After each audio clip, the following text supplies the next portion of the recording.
আন্তর্জাতিক রাজনীতিতে আধিপত্য ও শক্তির ভারসাম্য এবং নিরাপত্তা। কল্পনা করুন, একটা বিশাল গ্রামে অনেক পরিবার বাস করত। গ্রামের সবাই নিজের নিরাপত্তা ও স্বার্থ নিশ্চিত করতে চাইত। এই গ্রামে ফ্যামিলি এ ছিল সবচেয়ে শক্তিশালী, তার সেনা, অর্থ এবং প্রভাব অন্য সব পরিবারের চেয়ে বেশি।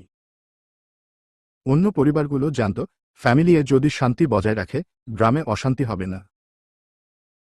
কিন্তু কেউ একা অতিমাত্রায় শক্তিশালী হয়ে গেলে গ্রামের সমতা ভেঙে যেতে পারে।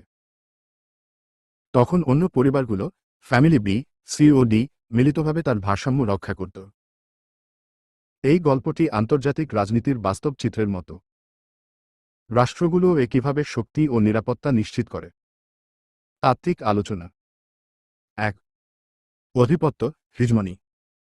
একটি রাষ্ট্র যখন অন্য রাষ্ট্রগুলোর তুলনায় অতিমাত্রায় শক্তিশালী হয়ে আন্তর্জাতিক নীতি ও শৃঙ্খলাকে প্রভাবিত করতে পারে, তাকে আধিপত্য বলা হয়। সংজ্ঞা, প্রামাণ্য, জেমস রোজেনওয়াইজার। আধিপত্য হল এমন অবস্থান যেখানে একটি রাষ্ট্র অন্যান্য রাষ্ট্রগুলোর তুলনায় অতিমাত্রায় শক্তিশালী হয়ে আন্তর্জাতিক নীতি ও শৃঙ্খলাকে প্রভাবিত করতে পারে। নিরাপত্তা ভূমিকা, শক্তিশালী রাষ্ট্র শান্তি বজায় রাখে এবং যুদ্ধের ঝুঁকি কমায়।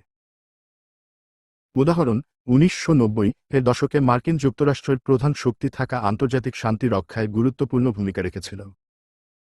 ২. শক্তির ভারসাম্য, ব্যালেন্স অফ পাওয়ার। যখন কোনো রাষ্ট্র অতিমাত্রায় শক্তিশালী হয়ে ওঠে, তখন অন্যান্য রাষ্ট্রগুলো মিলিতভাবে তার ভারসাম্য রক্ষা করে। সংজ্ঞা, প্রামাণ্য, হান্টিংটন। শক্তির ভারসাম্য হল এমন কৌশল যার মাধ্যমে একাধিক রাষ্ট্র একত্রিত হয়ে কোনো রাষ্ট্রের অতিরিক্ত ক্ষমতা প্রতিহত করে, যাতে আন্তর্জাতিক স্থিতিশীলতা বজায় থাকে। উদাহরণ, ১৯তম শতকের ইউরোপে বড় শক্তিগুলো একে অপরের ভারসাম্য রক্ষা করেছিল, যাতে কোনো দেশ এককভাবে আধিপত্য বিস্তার করতে না পারে।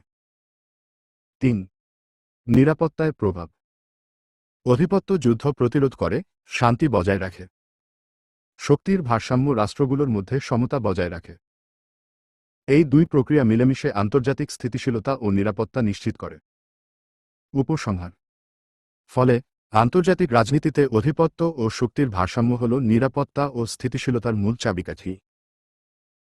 রাষ্ট্রগুলো কৌশলগতভাবে শক্তি ব্যবহার করে নিজের স্বার্থ রক্ষা করে এবং বিশ্বশান্তি বজায় রাখে।